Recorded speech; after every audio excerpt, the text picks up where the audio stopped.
Welcome to Bloom with Bobby, where women and men from all walks of life share their story. I'm Bobby Hobson, and today my guest, she is the founder and CEO of A Safe Place Incorporated.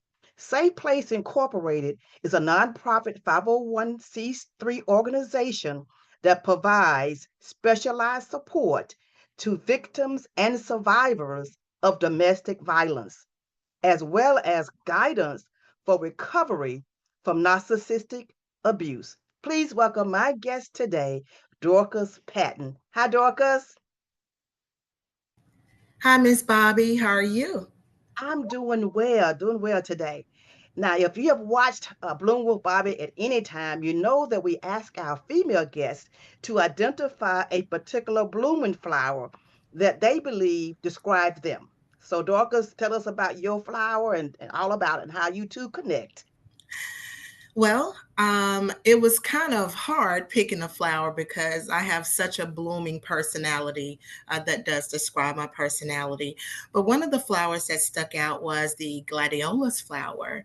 And the gladiolus flower is a good symbol for an outspoken woman. And considering the fact that I am an advocate for domestic violence, that flower really does suit me.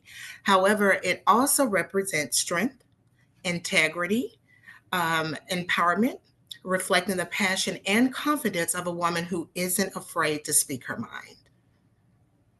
Wow, that's good. I always want to know who has impacted in someone's life. Who is that person that you believe has had the biggest impact on your life? So tell us about that person or people. I would say the people that have had the most impact or influential impact on my life would be my godparents, Linda and Clyde Pete. They've been in my life since I was a teenager, and I can really write a book on all of the wisdom and knowledge that they have poured into me and still pour into me into this day at my age. They have impacted me to really live to my full potential. They've encouraged me, gave me spiritual background, and just showed me pure, genuine love. And that's what I needed and continue to need to push forward in what I'm trying to do. I get that. That's good. You know, most nonprofits they are formed or created to benefit the public. So Mhm. I want you to tell us about a safe place. Why did you create it? Just kind of tell us about a safe place incorporated. A Safe Place Inc. was birthed in December of 2022. I have a strong background of empowering women. I've been that way since a little girl, actually. I've always been a leader, always been the one to motivate and like to empower individuals. So it really kind of that fit in from me already having that background to birth in a safe place. Me personally, I was a victim, once a victim. I love to say that of domestic violence because I am a survivor of domestic violence as well as a survivor of narcissistic abuse. So, A Safe Place was birthed in December 2022, but it actually became officially established in March of 2023. That's when we got registered with the state. Um, what really motivated me to start it, one, the Lord placed it on my heart, and He took me to a scripture and He showed me that when He deliver us from something, then we are to go back and help our brothers and sisters be delivered as well. So I started to do a lot of research, and I noticed that domestic violence is really on a rampage right now, and I'm sure you are very familiar with that. And I noticed that there's not a lot of advocacy for domestic violence. And that's how A Safe Place really became about because I wanted to make a difference. I wanted to let women know that they were not alone. One thing about going through abuse, it's a feeling of isolation. You're embarrassed and you feel alone. So I wanted to let women know that, like myself, how I was able to escape and live a violent free life, that they will be able to do the same. And so I wanted to just really make a difference, not only just in my community, but other communities as well. Wow. You know, things have changed from when I say the 50s, 60s, even the 70s about domestic violence. What is the difference from during that time period to the culture that we're living in now? What is the difference that that you see in domestic violence? What's the face of it now? The difference that I see now is it's more public. Um, it's almost the new norm if you really think about it. You hear more about domestic violence. Back in the 50s and 60s, I feel like it was taught to keep things private. What goes on in the home stays in the home. And a lot of women were afraid to talk about it because, once again, it goes back to the embarrassment of it, right? So, but what I see now that I did not see back then, just from doing the research, is that we have more. Revenues. We have more people that are actually assisting and helping with domestic violence, and you have more women that are more vocal about being abused. And I think that by other women in the past sharing their stories, women like Tina Turner, other women that were abused, that has helped a lot of women to really start to come forth and try to break free from domestic violence. Do you think that social media, well, social media, the platforms, um, have been helpful in shedding a light on this issue or on this problem, epidemic, if you want to call it? How has those platforms, I guess, shed a light on that? Oh, absolutely. Yes. Social media has definitely shed a light on it because you can go now on social media. They have a lot of different private groups that women can join for emotional support, and just the publicity of domestic violence. You have people like myself that are constantly raising awareness on domestic violence. So, absolutely. Actually, the majority of the women that has called or contacted the organization were from social media. Seeing a safe place being, yes, ma'am, advertised from social media. I've counseled many women from social media. Yes, ma'am. Wow. You and I were talking about trauma bonding a few days ago, Mm-hmm. and I always thought that trauma bonding was about, I want to say, intimate relationships, and not just. I found out that it's also about shared experiences as well Mm-hmm. as, I guess, intimate, partnership. Share some light on trauma bonding, and what is that, and how does that work? Well, trauma bonding has several different components or several different umbrellas under it. One thing I ran across something, Miss Bobby, that I read from a philosopher. Their name was not mentioned in this, but it kind of summarizes what trauma bonding is. And if you don't mind, I just want to read it. It's real briefly. Please do.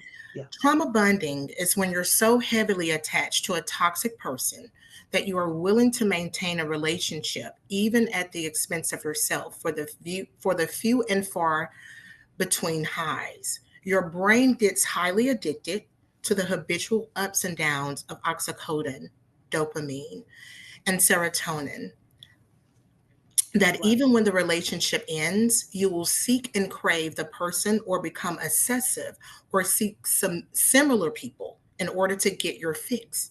It's the rewriting of neurological pathways of love turning against itself. The loss of the love makes you crave them more, and you're dependent in the same way as a heroin addict is. So, trauma bonding is really the main reason why most women stay with their abuser. And the more we educate women on what trauma bonding truly is, it's almost like an eye opening, I would say, formula to aha. That's why I cannot leave.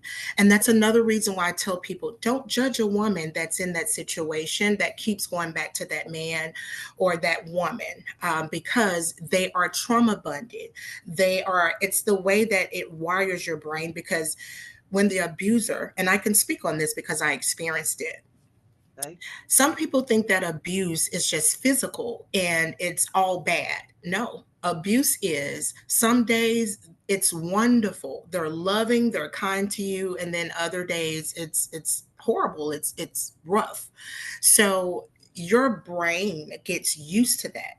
One day you're up, one day you're down. And what starts to happen is you'll start chasing the feeling of just wanting it to be good. So you will deal with any and everything. And sometimes you're doing this not subconsciously. So that's just a little bit, because I can go on about trauma bonding, but that's Mhm. just a little history about what trauma bonding truly is. Wow. What can we do, or what can the public in general do to help individuals who are experiencing domestic violence, trauma bonding? What can we do? What we can do is continue to do what we're doing with a safe place, and that's raise awareness. I think the awareness need to be raised more frequently. I know October is Domestic Violence Month, and that is a month that we really emphasize domestic violence. But those of anybody that followed me on social media knows I post about domestic violence every single day. And I think that just allowing women to know that they are not alone, providing the emotional and psychological support to them, that is really, I think that's going to help the women to come out and break free and live violence free lives. Yeah. What are some of the challenges that a safe place is facing right now? One of the main challenges that a safe place is facing is funding, the lack of funding. And, you know, being a nonprofit organization, that is, I think that's probably one of the main things that most nonprofits deal with, is the lack of funding. So we are looking to try to get sponsors and donors on a consistent basis. We do have a few, which is great, and it does help us, but that is our biggest challenge right now. Yeah. What do you want for a safe place? Or what is your hope, your dreams for a safe place? My hope and my dream for a safe place is to provide transitional housing for the women that are escaping domestic violence or Mm, that need to escape. Because one thing that I've noticed from talking to a lot of women, they're stuck in the situation because they have nowhere to go. A lot of the times, that's really the main reason. So, I want to be able to provide the transitional housing for the women to come there, to live, to get back on their feet, because living a abusive situation, you're starting completely over. And I want us to be able to provide that educational support, financial support, possibly childcare, transportation, and the list goes on. The vision is big and bright for a safe yes, place. Yes, ma'am. but I'm sure you will get it done. Yes, ma'am. With Absolutely. God's help, you will get it done. Yes. Yeah. I want to switch a little bit. Okay. What would you tell your younger self? What would I tell my younger self? You know, I one thing about when I really reflect back on my life, I noticed that I always tried to fit in when I was younger because I was different. I've always been unique. And the older I got, the more I embraced being unique, being different. So, one thing I would tell my younger self is, girl, love you, love who you are, embrace who you are, be comfortable in your skin. Yeah. I think we kind of talked about what's the next step for that God has shown you concerning a safe place. Is anything else you want to add to that about what's the next step in addition to what you've already said concerning a safe place? The next step is partially of what I said. In a safe place, we also do sponsor the two domestic violence shelters in DeSoto County as well as Shelby County. So the next step is for us to get a shelter of our own as well. So we want to provide transitional housing as well as have a shelter, emergency shelter. It's great. Before we end, I will put all of this information in my description box. So if anyone wish to contact you, have a need for your services, or wish to support you, I will have that information in my description box. Yes, ma'am. Well, Dorcas, I thank you so much for being with us on Bloom with Bobby today. Thank you Well, so pleasure much. is mine. Thank you Yeah. so much for having me. I appreciate it. Oh, anytime. And I thank you all for watching. I truly believe that you never know what you may hear on Bloom with Bobby that may cause your story to end well. Until next time, be blessed.